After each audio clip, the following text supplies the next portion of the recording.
নমস্কার সৈকত। নমস্কার। প্রায় অনেক বছর পরে দেখা হইলো। হুম। ছোটবেলায় একসাথেই আমাদের পড়াশোনা উমাকান্ত একাডেমিতে, একটা নস্টালজিক মোমেন্টও।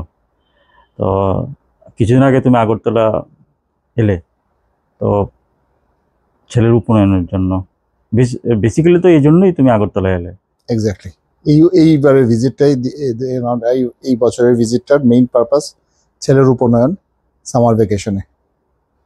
এই কতদিনের জন্য তুমি এখানে আগরতলা আমি এলে? এক সপ্তাহ, জাস্ট এক সপ্তাহ। আচ্ছা, এরপর আবার ইয়েতে তারপর আমেরিকা। Back to America. আমি যেখানে থাকি ইন্ডিয়ানাপলিস, নিয়ার শিকাগো। তো ওখানে কত বছর ধরে আছো? আমি ইউএসএ 2008 থেকে। 2008-এ আমি ইউএস প্রথম যাই as a visiting scientist, visiting researcher. তারপর আমি ইউএস এর বিভিন্ন ইউনিভার্সিটিতে কাজ করি as a post doctoral research scholar. Different fields যেমন কার্ডিওলজি, গ্যাস্ট্রোএন্টারোলজি, নিউরোসায়েন্স, পেইন, এইসব ফিল্ডগুলিতে আমি কাজ করি।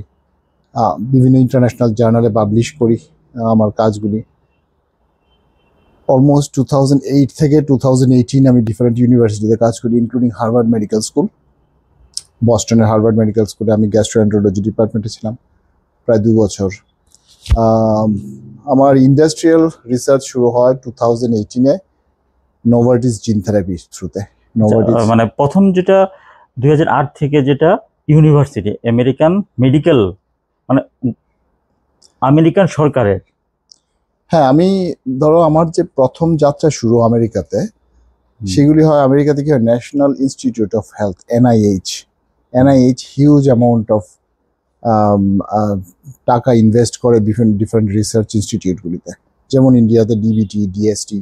হ্যাঁ, সরাসরি সরকার ফান্ডিং করে। তো সরকারের ফান্ডিংগুলি হয়, it is used for basic science and research and development. তো একাডেমিক ল্যাবগুলো যেগুলি ইউনিভার্সিটির সাথে মেইনলি অ্যাসোসিয়েটেড, প্রফেসর যারা আছেন ওরা বিসাইড টিচিং একটা part of their job. Teaching এর পাশাপাশি একটা রিসার্চ ল্যাব থাকে। তো আমার কাজটা মেইনলি ফোকাস ছিল ধরো রিসার্চ রিলেটেড, কিন্তু অ্যাট টাইমস আমি কিছু কিছু জায়গায় কিছু স্টুডেন্টকে পড়াতেও হয়েছে আমার as a part of my role. ধরো আমি যে প্রফেসর আন্ডারে আছি তার কিছু একটা কোর্স, কোনো একটা স্পেশালাইজড সাবজেক্ট আমাকে গিয়ে লেকচার দিতে হয়েছে সেরকম ক্ষেত্রে। সো আমি মোস্টলি রিসার্চে ছিলাম, কিন্তু সামটাইমস আমি টিচিং ইনভলভ ছিলাম। কিন্তু বেসিক্যালি রিসার্চটা ছিল একাডেমিক ল্যাব বেসড রিসার্চ। আচ্ছা, একাডেমিক ল্যাব বলতে বোঝায় যখন তুমি কোনো একটা ইউনিভার্সিটির আমব্রেলাতে, ইউনিভার্সিটির আন্ডারে, কোনো একটা প্রফেসরের আন্ডারে তুমি একটা স্পেসিফিক টপিক নিয়ে গবেষণা করো। সেই গবেষণাটা আমি করেছি গ্যাস্ট্রোএন্টারোলজি, কার্ডিওলজি এবং নিউরোসায়েন্স।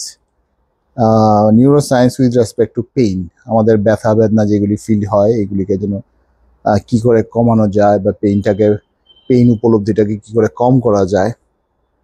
বিভিন্ন ক্যান্সার পেশেন্টদের প্রচণ্ড পেইন হয়, ওদের পেইনটাকে কি করে একটু কমানো যায়, কোন পাথওয়েগুলোর থ্রু দিয়ে পেইন হয় ওইগুলিকে কি করে সাপ্রেস করা যায়। Basically this is the purpose of drugs, যেগুলি আমরা ওষুধ মেডিসিন নেই মার্কেটে। তো সেগুলির ওপর আমার রিসার্চ ছিল প্রায় 4 বছর। আমি টপ কিছু জার্নালে পাবলিশ করেছি কিছু পেপার্স এগুলির ওপর। কিন্তু একাডেমিক ল্যাবের experience after almost like 8 years, then I move to industrial research. Industry মানে কোনো একটা কর্পোরেট সেক্টরের রিসার্চ। আমি স্টার্ট করি নোভার্টিস জিন থেরাপি দিয়ে। তারপর আমি বেশ কয়েক বছর জিন থেরাপি ফিল্ডে ছিলাম, প্রায় বলতে পারো 6 বছর।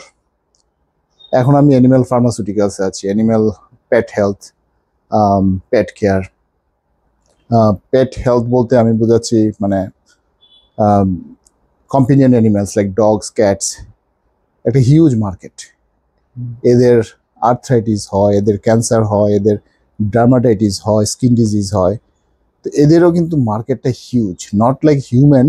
মানুষের মার্কেট বিশাল ড্রাগ ডেভেলপমেন্টে, কিন্তু অ্যানিম্যাল, স্পেশালি কম্পেনিয়ন অ্যানিম্যালস বা ডেয়ারি ইন্ডাস্ট্রিতে, যেগুলি ডেয়ারি ইন্ডাস্ট্রি যে কাউদের, ওদের ভ্যাকসিন, ওদের ওদের বিভিন্ন ধরনের ড্রাগস, ওদের বিভিন্ন ধরনের মেডিসিন যেগুলি মার্কেটে আছে, সেই ধরনের একটা কোম্পানি নাম এলানকো। আমি তার মধ্যে প্রিন্সিপাল সায়েন্টিস্ট হিসাবে আছি লাস্ট 1 year। আচ্ছা, 2008 থেকে যদি আমি চিন্তা করি, বিশেষ করে আমেরিকা যাওয়ার থেকে শুরু করে একটু রিসার্চ ওয়ার্ক তোমার চলছিল, তো মনে হচ্ছে না একটা থেকে একটা শিফট হচ্ছে। মেডিকেল ঠিক আছে, কিন্তু প্রথমে যেমন পেইন নিয়ে রিসার্চ করলে, এখন আবার তুমি এনিমেলের দিকে গেলে, তো এই শিফটিংটা কেন? একটা জায়গায় যদি তুমি নিজেকে ধরো, একটা জায়গায় যদি তুমি নিজেকে আবদ্ধ রাখো, একটা হচ্ছে ফিল্ড, একটা হচ্ছে মার্কেট কোন দিকে ইভলভ হচ্ছে, নিজেকে সেদিকে অ্যালাইন করা। আমি যখন জিন থেরাপিতে নিজেকে অ্যালাইন করলাম ব্যাক ইন 2013, তখন আমি একাডেমিক ল্যাবে ছিলাম, কিন্তু মার্কেটটা জিন থেরাপি হিউম্যান সাইডে, মার্কেটটা একাডেমিক সাইডে, ইন্ডাস্ট্রিয়াল সাইডে জিন থেরাপির দিকে এখনো গ্রোথ স্টেজে আছে, প্রচন্ড গ্রোয়িং, হাইলি গ্রোয়িং ফিল্ড। আমি একাডেমিক ল্যাবে কাজ করতে করতে দেখলাম আমার ইন্ডাস্ট্রিয়াল স্কোপ অনেক বেশি জিন থেরাপিতে। হ্যাঁ, টার্গেটেড জিন থেরাপি, মানে তোমার রেয়ার জেনেটিক ডিসঅর্ডার যেগুলি আছে, ছোট বাচ্চাদের স্পাইনাল মাসকুলার অ্যাট্রফি টাইপের ডিজিজ হয়, যেগুলির কোনো কিওর নেই, মার্কেটে কোনো মেডিসিন নেই। So it's basically they are born with some defective gene. সেই জিনগুলোকে, মানে জিন আমাদের বডির ক্যারেক্টারিস্টিকগুলি ডিটারমিন করে। তো কিছু কিছু ক্ষেত্রে দেখা যায় স্পাইনাল মাসকুলার অ্যাট্রফি একটা ডিজিজ যেটা বাচ্চাদের হয়, ছোট বাচ্চাদের মধ্যে দেখা যায়। অনেক ক্ষেত্রে ডেভেলপড কান্ট্রিগুলিতে ডিটেক্ট হয়, অনেক ডেভেলপিং বা আন্ডার ডেভেলপড কান্ট্রিজে ডিটেক্টই হয় না। বাচ্চাদের মাসেল স্ট্রেংথ থাকে না সেভাবে, তাদের পাগুলো একদম ধরো একদম কোনো ধরনের স্ট্রেংথ নেই। ধরো অ্যারাউন্ড 6 মান্থ যখন বাচ্চাদের ক্রলিংয়ের হামাগুড়ি দেওয়ার স্টেজ, রাইট, ওই সময় ওদের মধ্যে কোনো হামাগুড়ি দেওয়ার টেন্ডেন্সি নেই, ওরা এরকম ফ্ল্যাট হয়ে শুয়ে আছে, ঘাড় ঘোরাতে পারে না, পা তুলতে পারে না, নড়তে পারে না, ছড়তে পারে না। দিজ আর দ্য সিমটমস হয়। Now I am not a medical doctor, definitely সবাইকে মেডিকেল ডক্টরের কনসাল্ট করা উচিত, কিন্তু অনেক মেডিকেল ডক্টর আছে হয়তো জানেনই না যে there is a symptom call spinal muscular atrophy. কিছু টেস্ট হয় through blood, through different test হয়, তার থ্রুতে ডিটেক্ট হয়, ডেভেলপ কান্ট্রিজে হয়। তো স্পাইনাল মাসকুলার অ্যাট্রফি একটা ডিজিজ যা একটা ভাইরাস দিয়ে কিওর হয়েছে, এবং আমি সেই ড্রাগসটাতে কাজ করি। ড্রাগসটার নাম ছিল জলজানসমা, সেটা নোভার্টিসের প্রোডাক্ট। আমি 2018-19 পার্ট অফ 20 আমি কাজ করেছি এই ড্রাগসটাতে। অলমোস্ট লাইক প্রাইস ছিল তখন $2.1 million 1 dose, converted into US dollar থেকে রুপিসে কনভার্ট করলে $2.1 million, মানে কোটি টাকার, অনেক কোটি টাকা, সবার পক্ষে অ্যাফোর্ড করা সম্ভব না। আচ্ছা, এই ওষুধটা এত বেশি কেন হয়? এর একটা রিজন হচ্ছে ওষুধ বানানোর প্রসেসটা খুব টিডিয়াস। আর যেহেতু ওষুধটা একটা বাচ্চার বডিতে যাচ্ছে, তার মানে চেকস এন্ড ব্যালেন্স, সেফটি, বিভিন্ন ধরনের safety test, cost of production itself is very high. মানে তুমি যদি সেইভাবে দেখো হয়তো বলতে পারো যে হয়তো একটা বড় কোম্পানি হয়তো প্রচুর পয়সা বানাচ্ছে, অ্যাপারেন্টলি একটা সাধারণ লোকের দৃষ্টিভঙ্গিতে সেটাই লাগবে যে একটা কোম্পানি এত পয়সা দিয়ে কেন ওষুধটা বানাচ্ছে। ক্লায়েন্ট নাও থাকতে পারে বেশি, তার জন্য client com. Yes, that's true, absolutely that's true. কারণ রেয়ার জেনেটিক ডিসঅর্ডার মিনস এটা রেয়ার, ওয়ার্ল্ড ওয়াইড খুব একটা পেশেন্টস নেই, আর যারা আছে তারা হয়তো সবাই রেডি না বা অ্যাফোর্ড করতে পারে না। একটা তো সাধ্যের ব্যাপার আছে, ইন্স্যুরেন্স কভার করে না।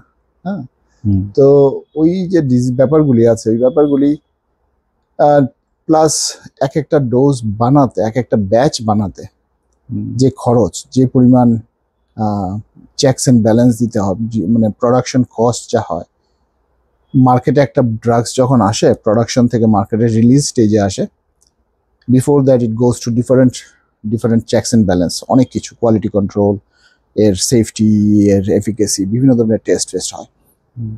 এই টেস্টগুলো দিয়ে যখন প্রোডাক্টটা লেভেলিং হয়ে মার্কেটে আসে, তার শেলফ লাইফ ধরো 2-3 বছর, সামটাইমস লেস দেন 2 years।